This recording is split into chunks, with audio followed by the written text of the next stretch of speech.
dia a todos, sejam todos bem-vindos à nossa escola bíblica dominical, hoje que é dia 7 de março de 2021. Nós estamos iniciando a nossa escola bíblica dominical, hoje que é o 10º culto aqui na cidade de Arapoti.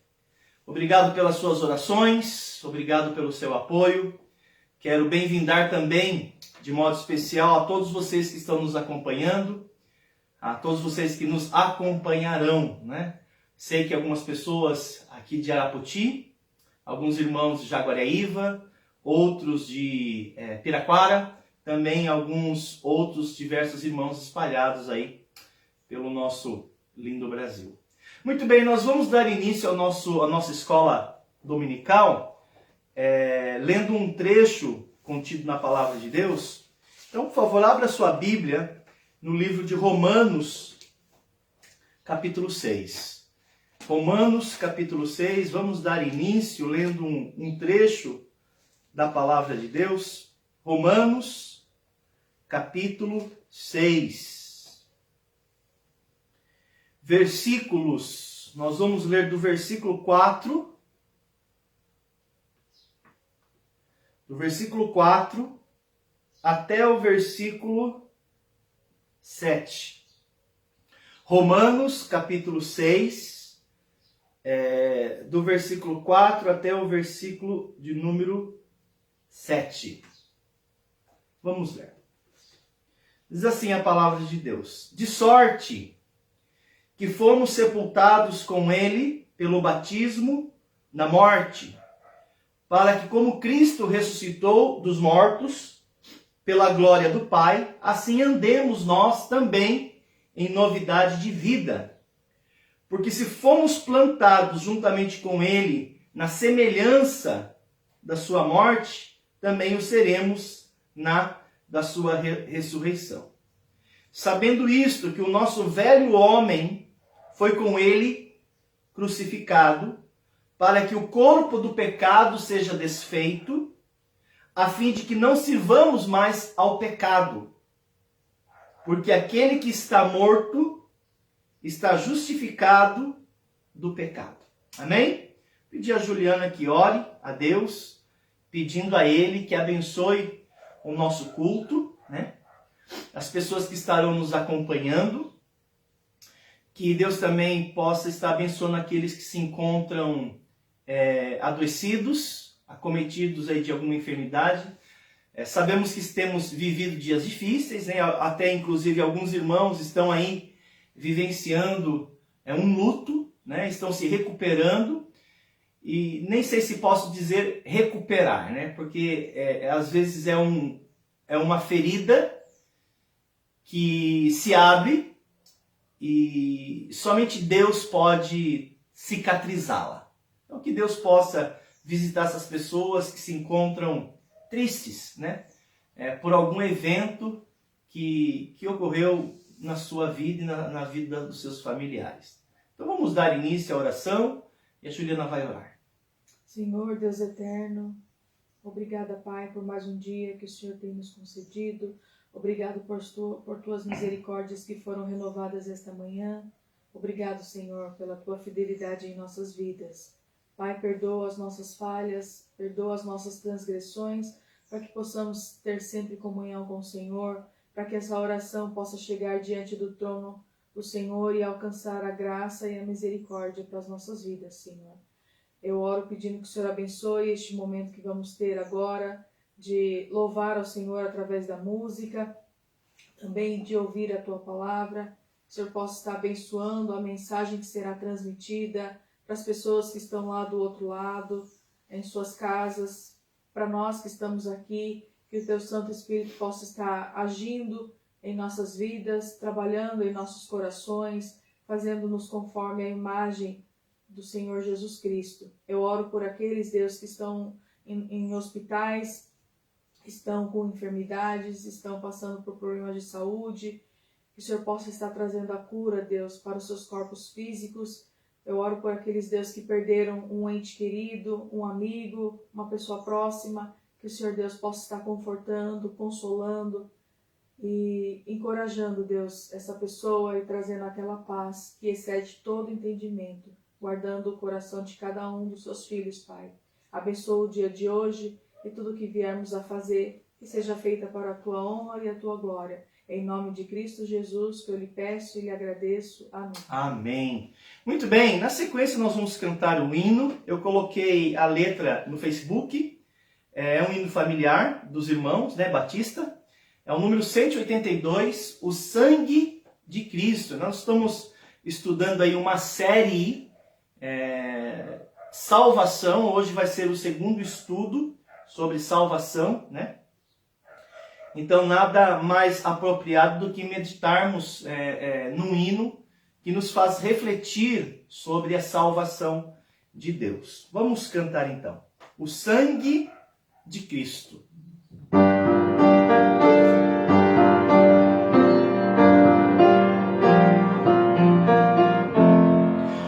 O sangue de Cristo nos pode salvar. Seu sangue precioso deu em nosso lugar.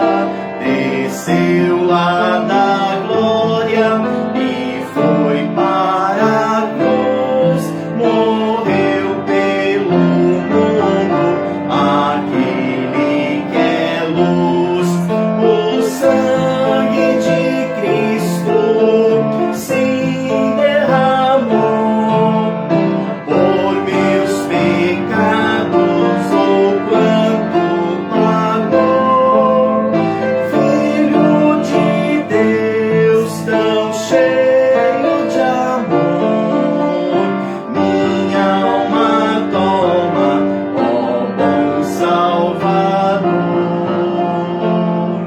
Somente seu sangue nos dá plena paz. Cordeiro de Deus que a vida nos traz. Se queres de Deus receber redenção, entrega a Cristo o teu coração. O sangue de Cristo se derramou por meus pecados, o quanto pagou.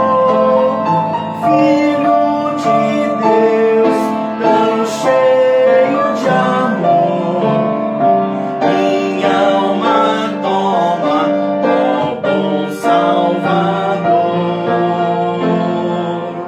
O único meio de paz e perdão é o sangue de Cristo que dá salvação. Sentido é o Cordeiro, contemos sem fim. Meu Salvador, Ele morreu por mim. O sangue de Cristo se derramou por meus pecados, o quanto pagou. Filho de Deus, tão cheio de amor, minha alma toma, ó bom Salvador. Amém? O sangue de Cristo.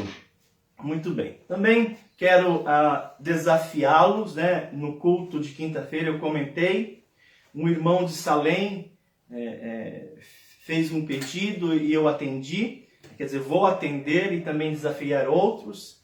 Ele comentou comigo, né? Por que não desafiar a igreja em um dia para que pudéssemos estar clamando a Deus para o fim da pandemia? Então, no dia 21 agora de março, eu e minha esposa, nós vamos nos encontrar em alguns momentos durante o dia em oração, clamando a Deus para o fim da pandemia. Sabemos que essa praga maldita já tem ceifado centenas de vidas, tem deixado enlutada centenas de famílias, né? Tem afetado as mais diversas áreas da vida das pessoas. E sabemos que se for por interesses políticos, se for por interesses pessoais, talvez a pandemia nunca vá acabar, porque sabemos que toda essa situação para alguns acaba sendo, infelizmente, favorável, né? Somente Deus pode nos atender, somente Deus pode nos socorrer, e Deus está para além de interesses particulares e pessoais.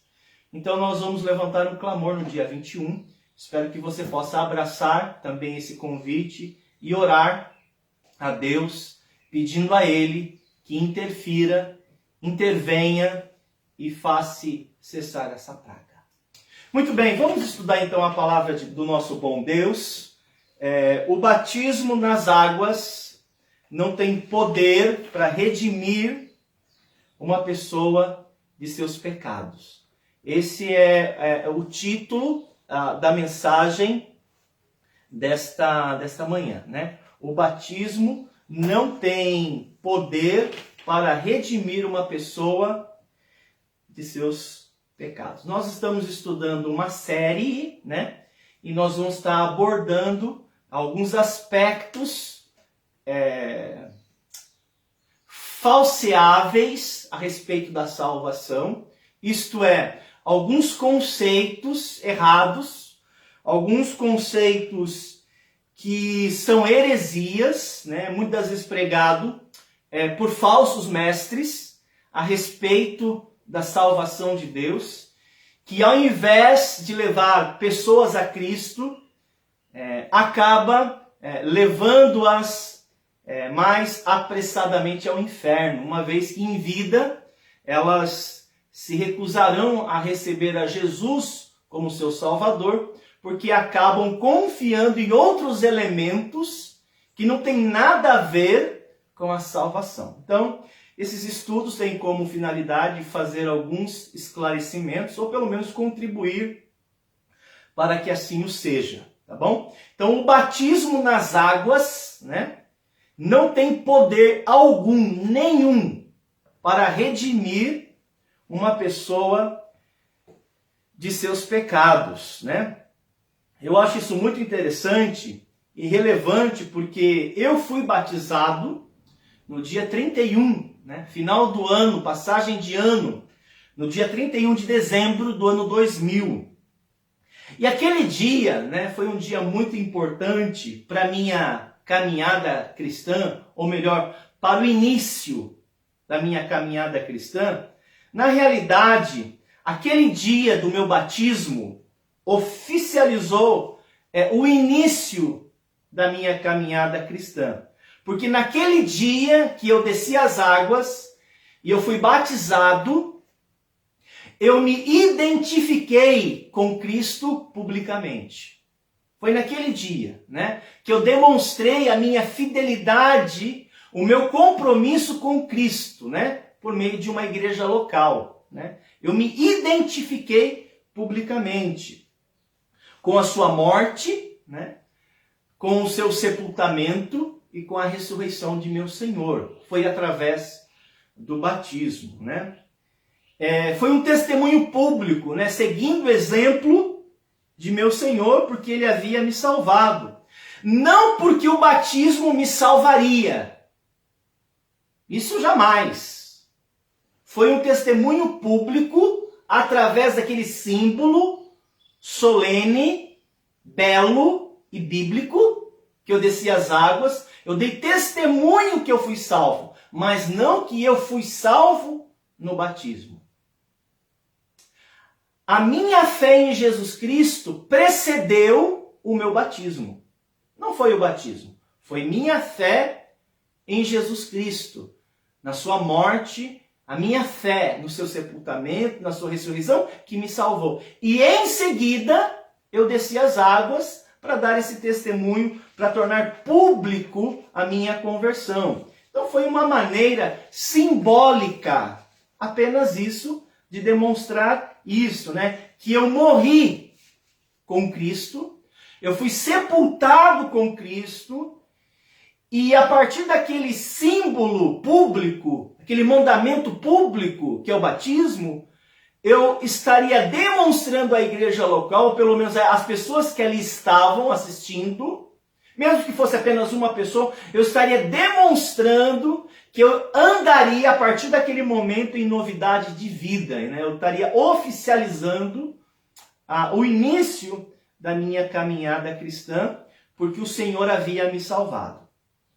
Então, pelo batismo nas águas, né, que é um mandamento bíblico de Jesus Cristo dado à sua igreja, né, ele pediu, ide, né, batizai em nome do Pai, do Filho e do Espírito Santo, assim os discípulos o têm feito, mas não que o batismo salvaria, né? O batismo demonstraria publicamente essa salvação. Ele demonstraria de modo pedagógico, inclusive, que aquela pessoa, na semelhança de Cristo, morreu e agora está vivendo para Ele, né? O batismo, então, é uma demonstração. Então, eu tornei isso público. Isso aconteceu no dia 31, no culto à noite, na Igreja Batista Calvário, em Sorocaba. Eu fui batizado pelo pastor Alexandre, ele que me mergulhou nas águas. E naquele dia eu tornei público o início da minha caminhada cristã. Então eu queria, né, em obediência à palavra de Deus, em seguir o exemplo de Jesus Cristo, de também tornar isso público. Porque Jesus iniciou publicamente seu ministério a partir do batismo, né? Ele tornou isso público. Eu também, naquele dia, eu tornei isso público. Mas não que o batismo me salvou. Isso é impossível. O batismo não tem essa prerrogativa. Então, por que isso é tão importante mencionar? Porque algumas pessoas, embora eu vou querer acreditar que algumas pessoas, embora sinceras, eles acreditam na regeneração batismal. Mas está errado, né? Isso não é bíblico, né? As águas do batismo, né, esse elemento da criação, a água, mesmo que dentro de um ritual religioso, não tem poder de lavar a alma. Né? O sangue de Cristo, sim, tem o poder de lavar a alma, mas a água não tem poder para lavar a alma. Lavar o corpo, sim, né? Inclusive a água é usada para se banhar, mas não para lavar a alma. Quem pode lavar a alma é apenas o sangue de Cristo por meio de uma ação do Espírito Santo. Então, meus irmãos, redenção, regeneração, só no sangue. O sangue de Jesus foi vertido na cruz do Calvário quando ele deu a sua vida como oferta pelo pecado, me substituindo. Então a Bíblia ela é categórica em afirmar que a salvação de uma pessoa da condenação do inferno, uma pessoa para ser salva do poder do pecado, não pode ser pelo batismo.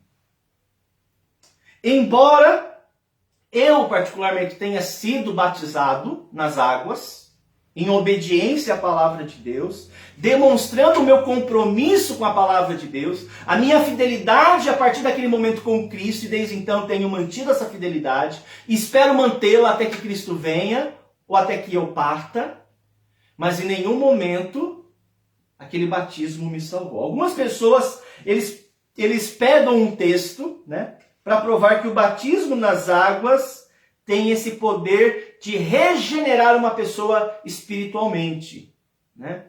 E o texto que elas usam é o texto de Marcos, né?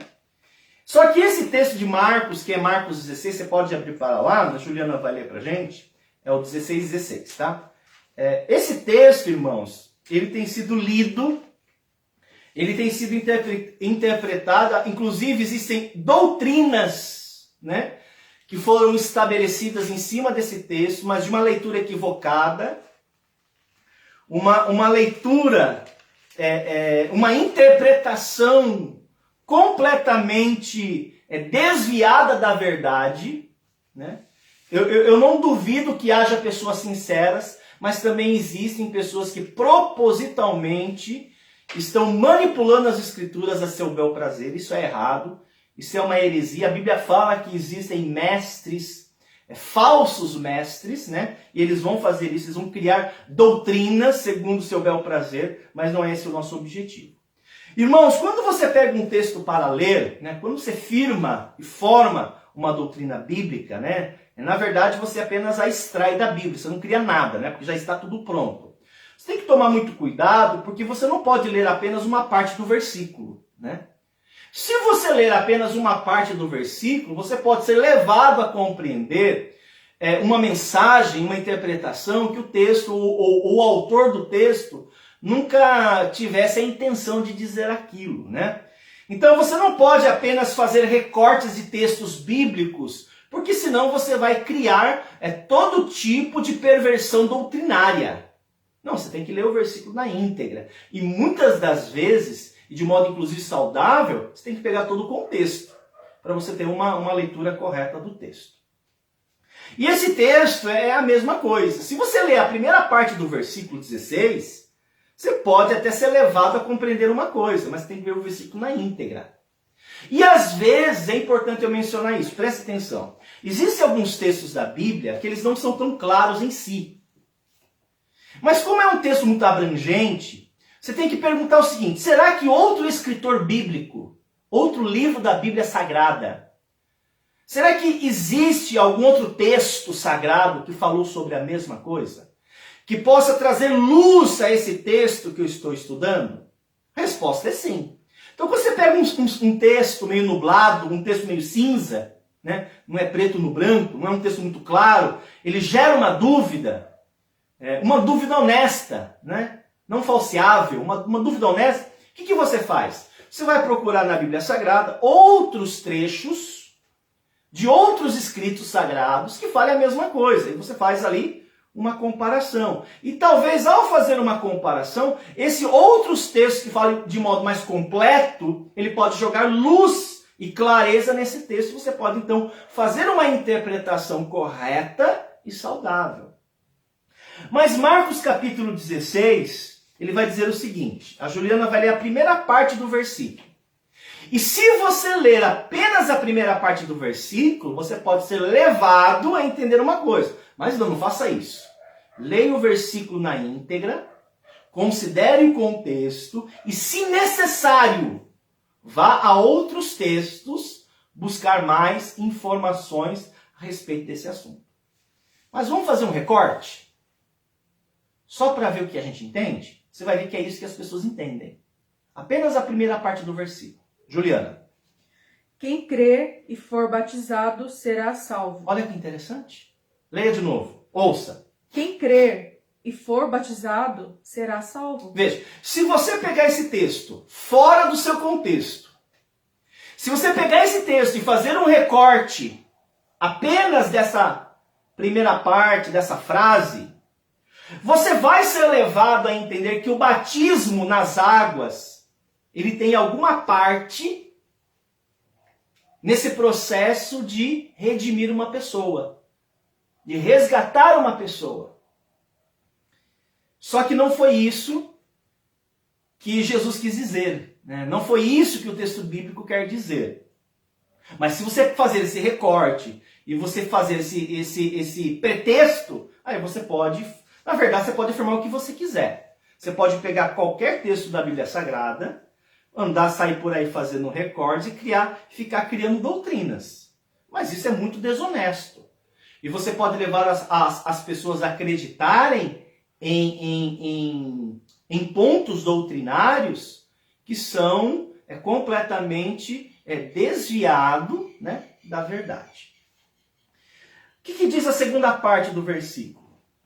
Vamos ver o versículo na íntegra. Presta atenção. Quem crer e for batizado será salvo. Quem, porém, não crer será condenado. Olha que interessante o que diz a segunda parte. A segunda parte é que explica a primeira parte do versículo, né? Quem não crer será condenado. Então, nós chegamos à compreensão, é lógico que não tem apenas esse texto, como eu disse. Existem outros textos que lançam luz a esta verdade. Então a salvação da condenação, ela está associada ao ato de crer em Jesus ou ao ato de crer e ser batizado, conforme o versículo inteiro. Se você pegar a primeira parte do versículo, você vai falar o seguinte: não, para alguém ser salvo tem que crer e ser batizado. A primeira parte. Mas não é isso que diz o texto. Como que uma pessoa é salva da condenação? O elemento que se repete não é o batismo.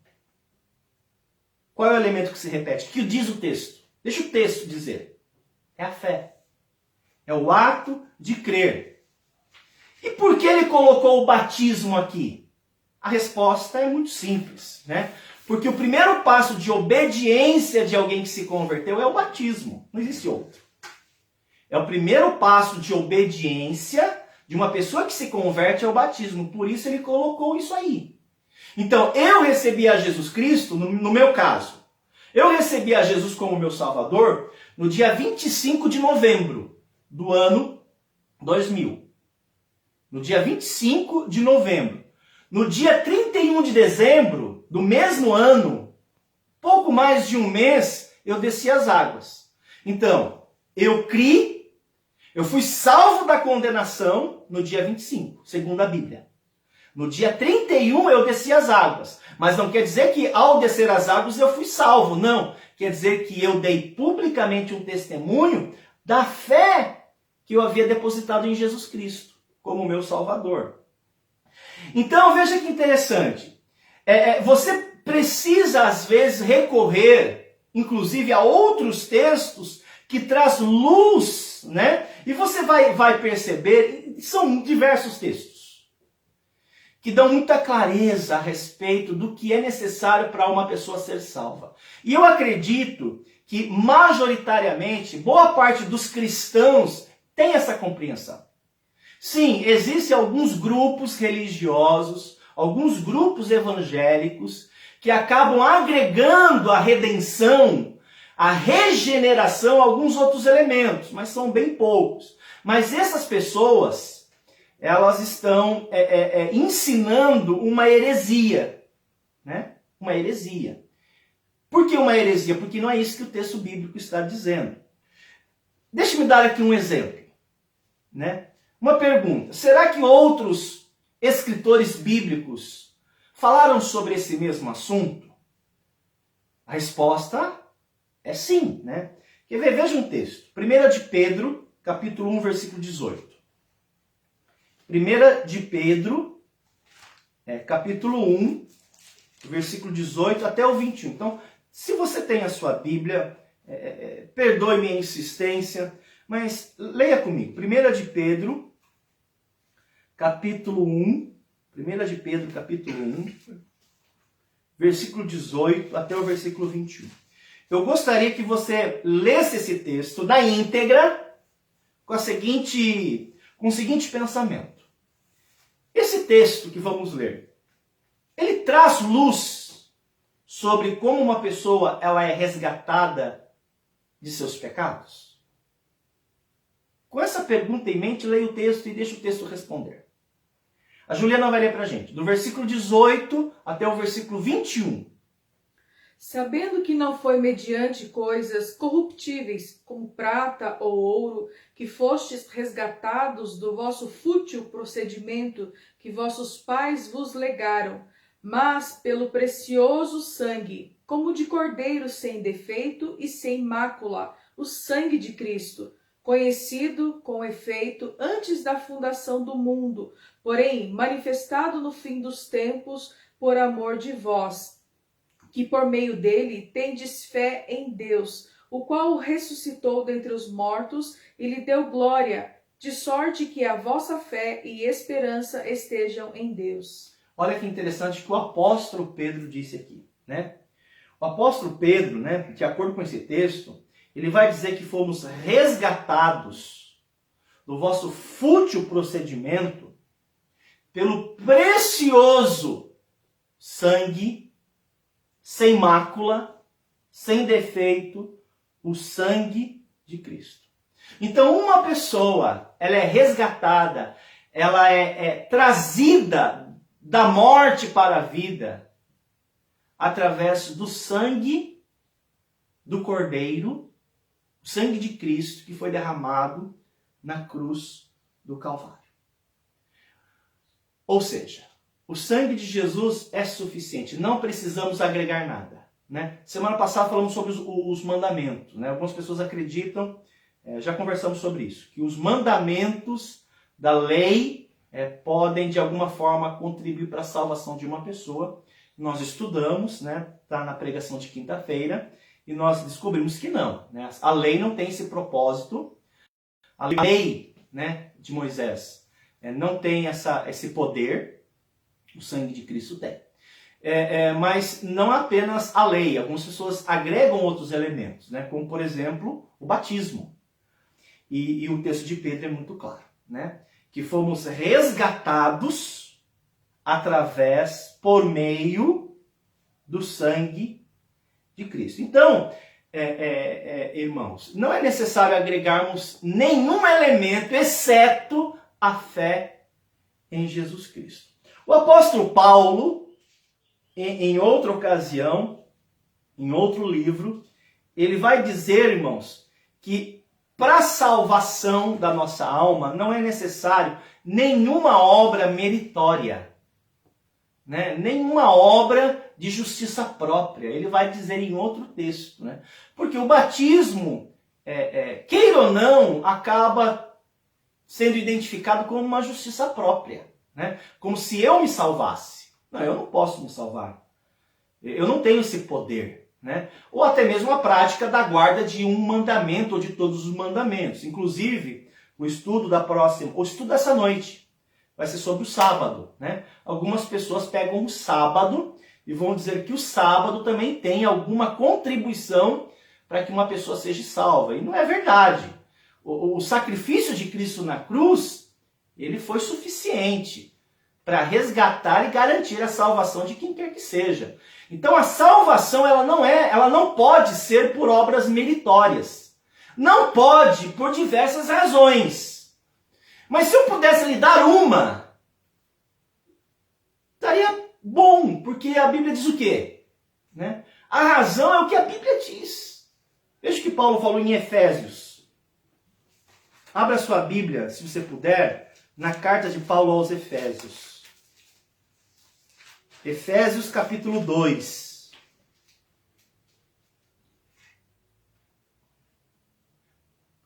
Efésios capítulo 2, versículo 8 e versículo 9. Aqui é uma demonstração, é um texto muito conhecido entre os cristãos, que demonstram que as obras meritórias, elas não podem redimir e nem têm papel algum. As obras têm papel na santificação de um crente. Santificação. Mas salvação, mas de jeito nenhum. De forma alguma. Jamais. A salvação vem de Deus. Ele é o autor e consumador da fé. Né? Jesus Cristo. Ele é quem me salva e é Ele quem faz a manutenção da minha salvação, e é Ele quem garante a minha redenção. Não tem nada a ver comigo. Salvação não tem nada a ver. O homem não tem parcelas alguma na redenção.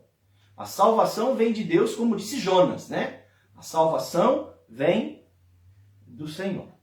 Mas o que diz Efésios 2, 8 e 9, a Juliana vai ler para nós. Porque pela graça sois salvos mediante a fé, e isto não vem de vós, é dom de Deus, não de obras para que ninguém se glorie. Olha que interessante. Aqui é o apóstolo Paulo que está falando, a igreja de Éfeso. Ele disse, né, não de obras. Não de obras em relação ao quê? Em relação à salvação. Ele está falando porque pela graça sois salvos, mediante a fé. Isso não vem de vós, né? Não vem, a salvação não vem de vocês, é um dom de Deus, né? Então a salvação da não tem nada a ver com as minhas obras. Primeiro porque eu não as tenho. Eu nem quero entrar nesse mérito, porque um dos estudos que eu vou trazer, eu acho que é o de quinta-feira que vem, porque hoje à noite eu vou falar sobre o sábado. Algumas pessoas acreditam que o sábado, a guarda do sétimo dia, tem um papel na salvação de uma pessoa. Vamos falar hoje à noite sobre isso. Mas, na próxima quinta-feira, seguindo essa série, eu vou falar sobre as boas obras no geral. Boas obras no geral. Mas esse texto aqui já sinaliza pra gente que boas obras também nos salvam. Apenas o sangue de Cristo. Mas o que me chama a atenção é por que as boas obras não salvam? Por que não? Eu vou estudar isso na quinta, mas eu vou dar aqui uma colherzinha, né? O texto bíblico, quando diz que as obras não salvam, a resposta é muito simples, né? Na verdade, irmãos, deixa eu falar uma coisa para vocês. Para todos vocês. Jamais se aparta da simplicidade do Evangelho. O Evangelho é simples. A salvação é simples. A mensagem do Evangelho, ela é simples. É nós quem criamos tantas confusões. A gente acaba dificultando a conversão de pessoas porque a gente fica inventando moda, fica inventando coisas. O apóstolo Paulo alertou sobre a simplicidade do Evangelho. O Evangelho é simples. Né? A gente que cria dificuldades. Né? Quando você estuda a Bíblia é muito clara, a Bíblia é muito simples de ser entendida. Né? A Bíblia fala que o homem, ele não tem obras de justiça. Nós não temos. Se eu não tenho obras de justiça, como é que eu vou ser salvo pelas minhas obras? Eu não as tenho. Inclusive, Paulo falou isso a Tito. Não por obras de justiça praticadas por nós. Mas segundo a sua misericórdia, ele nos salvou. Devolve-se para Deus a obra da redenção. Não por obras de justiça praticada. Não está falando as coisas erradas que eu fiz, está falando as coisas boas que eu fiz. Obras de justiça. Aí o apóstolo Paulo fala em Romanos capítulo 3, já estou pregando de quinta. Paulo vai falar em Romanos capítulo 3 que não há um homem que seja justo, porque todos pecaram e destituídos estão da glória de Deus. Se eu sou um pecador, se eu não tenho obras de justiça, está entendendo? Se eu estou destituído da glória de Deus, como que eu vou me salvar? Eu não tenho, o texto bíblico afirma. Não, mas eu tenho. Não, você não tem. Você nunca vai ter. Não é que você não tem agora. Mas eu sou crente, e daí? Você não tem. Para a salvação você não tem justiça. Não cabe a salvação em você, cabe em Jesus Cristo. Em Jesus Cristo caberia a salvação, porque Ele é o Redentor. Ele é o justo. Ele não tem pecado. Ele não tem pecado, Ele tem justiça. Você não tem. Então jamais você vai ter, mesmo que você venha frequentar a igreja e você venha guardar, achar que guarda os mandamentos, porque não guarda, é mentiroso falar que guarda, que você observa os preceitos de Deus, mentira a sua parte também, você tenta. Eu não duvido sua sinceridade. Não é que lhe falta sinceridade, falta lhe poder, porque a carne é fraca, a carne está enferma. E a gente tenta, mas não consegue, e deve continuar tentando. E eu não estou advogando para você largar a mão de tudo e viver de maneira leviana. Eu não estou falando isso. Só estou falando que para a salvação você não tem justiça. E não é que você não tem agora, você nunca vai ter. Por isso que Deus enviou Jesus Cristo. Paulo falou isso em Romanos capítulo 8. Quer ver? Veja lá. Romanos capítulo 8. Está me desafiando? Veja o que a Bíblia diz. Romanos capítulo 8. Romanos capítulo 8.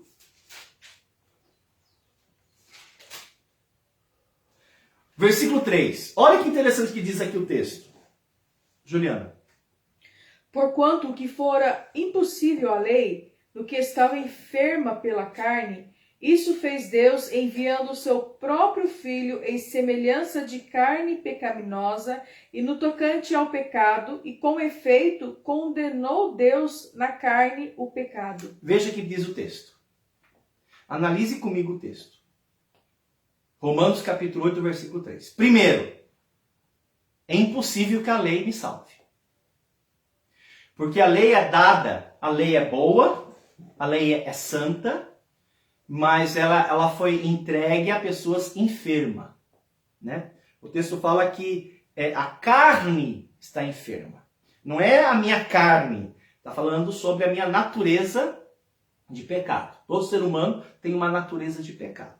O texto fala que é impossível eu, por estar enfermo na alma, posso obedecer os preceitos da lei. E o texto fala que Deus viu isso e mandou Jesus Cristo. Ora, se Deus, conhecedor dos céus e da terra, Criador dos céus e da terra, conhecedor de todos os pensamentos, de todos os seres, de todas as vidas, de todas as consciências, de todas as vontades, de todos os sentimentos, se Deus sabe que é impossível que o homem cumpra, você acha que cumpre? Deus, sabendo disso, o que Deus fez? O que diz o texto? Enviou o seu filho. Por que Deus enviou o seu filho? Resposta, porque ele conseguiria cumprir. Ele conseguiria cumprir a lei, ele conseguiria nos comprar do pecado, nos resgatando e mais. Ele seria capaz de nos dar a vida eterna. Por isso que ele morreu, foi sepultado e ressuscitou. Com a morte e sepultamento, ele encerra o pecado, ele cravou os nossos pecados na cruz. Colossenses 2,14 diz que nós temos uma dívida com Deus, todos nós, uma dívida impagável. Ele pegou essa dívida que é tua, e ele mergulhou essa dívida na cruz, ele cravou essa dívida na cruz. Quando ele cravou na cruz, Jesus, a sua dívida, e quando Jesus morreu, a sua dívida morreu com ele. Todos os seus pecados morreu com ele. Quando Jesus foi sepultado e ressuscita ao terceiro dia, ele triunfa sobre a morte. Quer dizer que ele não apenas pode me conferir perdão, porque ele cancelou a dívida, ele cravou na cruz, morreu com ele, como ele também pode conceder você a vida eterna. Está em Jesus. E Deus, sabendo disso, falou isso em Romanos capítulo 8, versículo 3. Deus sabia disso. Agora vem algumas pessoas dizendo que o batismo salva. Mas como que o batismo salva? Quem salva é o Senhor Jesus Cristo. Né? Então, quando Deus ofereceu o seu Filho, quando Jesus ofereceu a si mesmo, foi uma morte voluntária, Jesus satisfez plenamente a justiça de Deus. Isaías capítulo 53 fala sobre isso. Jesus satisfez plenamente. Deus não precisa de obras da sua parte. Qualquer que seja o mandamento que você venha pensar e você queira observar, defender e pregar, Deus não precisa disso para te salvar. Aliás, se você confia nessas coisas, você não está confiando em Cristo. Pode até ser que nem salvo você seja. Eu não estou te acusando. Só estou falando que salvação só há em um lugar, no sangue de Cristo. E se você agrega a salvação em outros elementos, quer dizer então que você não confiou ainda em Jesus Cristo como seu Salvador. Então, seus pecados só podem ser removidos pelo sangue de Cristo. Tem um texto que já me acompanha há bons anos, que inclusive que me ajudou a entender isso, né? Porque eu sei que é difícil andar pela fé, né? Confiar em Deus é difícil. A gente quer fazer alguma coisa, né? E salvação é pela fé, é uma entrega somente no plano de Deus, né? Confiar em Jesus, eu sei que isso é muito difícil. Abraçar a fé cristã, tem que colocar alguma obra. Mas o texto de Pedro, né? Vamos voltar para o apóstolo Pedro, capítulo 2. Esse texto, como eu falei, tem me acompanhado, me ajudou a compreender e eu a descansar, né? Às vezes até com medo de perder a minha salvação, né? E biblicamente é impossível perder a salvação. Mais uma vez, se dependesse de mim, eu a perderia, lógico. Mas a obra da redenção está em Deus. Então, se é Deus, eu não perco. É Ele quem me salvou, é Ele que faz a manutenção da minha salvação, é Ele quem garante a minha redenção eterna. Então, eu não perco minha salvação. E tem um texto que me ajudou Eu tenho falado sobre isso nos contatos que tenho feito com pessoas. 1 de Pedro, capítulo 2, versículo 24. Esse texto é muito claro em demonstrar para que o seu coração descanse, né? A redenção é em Jesus Cristo. Então entrega a sua vida a Jesus Cristo. Confia nele. O mais ele fará, né? Entrega teu caminho ao Senhor. Confia nele, o mais ele vai fazer. A Juliana vai ler pra gente. 1 de Pedro 2, 24. Carregando ele mesmo em seu corpo, sobre o madeiro, os nossos pecados, para que nós, mortos para os pecados, vivamos para a justiça. Por suas chagas fostes sarados. Muito bem, obrigado, Juliana. Carregando ele mesmo em seu corpo os nossos pecados. Que Deus possa te iluminar. Que Deus possa trazer muita clareza no seu coração a respeito da segurança e da clareza. O texto bíblico fala carregando ele mesmo em seu corpo sobre o madeiro os nossos pecados. Se ele carregou os teus pecados, é porque Deus sabe que você seria incapaz de carregar os seus pecados. E Jesus Cristo não apenas carregou, ele quitou a sua dívida, ele pagou pelos seus pecados. Ele te perdoou. Ele te perdoou. Não é necessário o batismo para salvação. Eu não estou aqui advogando que o batismo não é importante, longe de mim. Pelo contrário, o batismo é uma doutrina bíblica. Mas não para salvação. O batismo é um mandamento que foi dado pelo Senhor Jesus Cristo à sua igreja, para que aqueles que se converteram, aqueles que receberam a Jesus pela fé somente, eles deem testemunho público dessa conversão. O batismo tem essa finalidade. É uma forma simbólica de demonstrar que você é convertido. Inclusive, uma pessoa que converteu e não batizou está em desobediência. Porque o primeiro passo de obediência de um convertido é o batismo. E por essa razão eu sou batista, né? Um batizador. Mas quais são as pessoas que eu ministraria o batismo? Aqueles que antes se converteram e confiaram só em Jesus Cristo. Batismo foi o modo como Deus escolheu para que uma pessoa convertida pudesse demonstrar publicamente a sua conversão. Foi o caso do eunuco. O eunuco, ele é um exemplo cabal de uma pessoa que creu, foi batizado em seguida, como demonstração que converteu.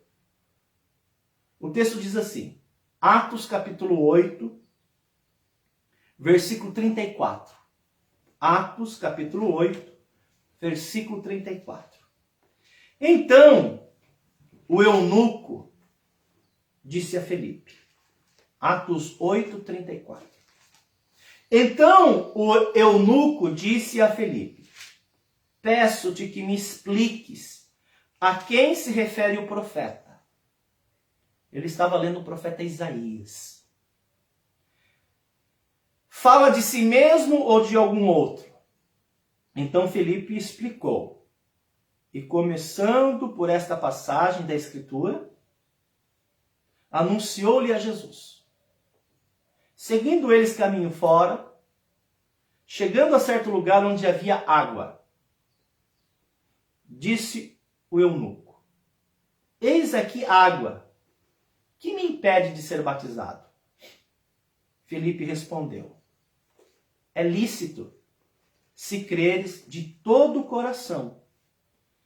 E respondendo ele disse, creio, a fé antecedendo o batismo.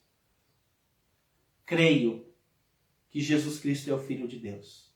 Então mandou parar o carro, ambos desceram a água e Felipe batizou o eunuco. Você percebe pelo texto que ele creu e depois foi batizado. Quando foi que ele foi salvo? Quando ele creu. Por que ele foi batizado então? Para dar demonstração em obediência ao mandamento de Jesus Cristo, que ele foi salvo. Não que o batismo o salvaria. Não, a sua fé o salvou. Espero, de alguma forma, que esses estudos possam estar trazendo clareza e reforçando um assunto tão importante. Normalmente, quando alguém se converte, ele passa por uma série de estudos sobre a certeza da salvação.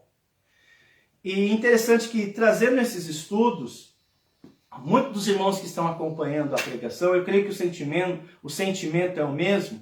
Isso traz uma lembrança tão saudável no nosso coração. Isso nos reporta aos discipulados que fizemos lá atrás. Essas verdades que o nosso discipulador fez conosco, fortalecendo a nossa fé daquilo que aconteceu com a gente quando nós entregamos nossas vidas a Cristo. Mas também é verdade que existem muitas pessoas que ainda não foram salvas, não foram redimidas, porque ainda não entregaram suas vidas nas mãos daquele que pode salvar. Se você está me ouvindo e você ainda não entregou sua vida nas mãos de Cristo, não se demore. Confesse a Jesus Cristo. Receba-o como seu Salvador. O mais breve possível. Ele te chama para que você entregue sua vida nas mãos dele. Ele pode salvar você perfeitamente. Se você é salvo e ainda não desceu as águas, eu quero encorajar você a conversar com o pastor local da sua igreja. Fala para ele do desejo que você tem em dar esse passo de obediência. Você quer demonstrar publicamente que você é convertido. Talvez o fato de você não conseguir se firmar na sua igreja é porque você não está em obediência a alguns dos mandamentos. O batismo não salva, obviamente, mas ele demonstra o seu compromisso com Cristo. Então faça. Talvez haja pessoas entre nós que confiou um dia no batismo para a salvação. Eu quero dizer a você uma coisa. Você pode, agora que você compreendeu que somente no sangue de Cristo você pode ser salvo, você pode falar com Deus agora, aonde você está. E você pode pedir a Ele que lhe perdoe os seus pecados e que você reconhece a Jesus Cristo como seu único e suficiente, sem a necessidade de agregar algo mais. Se você não fez isso, você pode então fazer. Deus pode salvá-lo.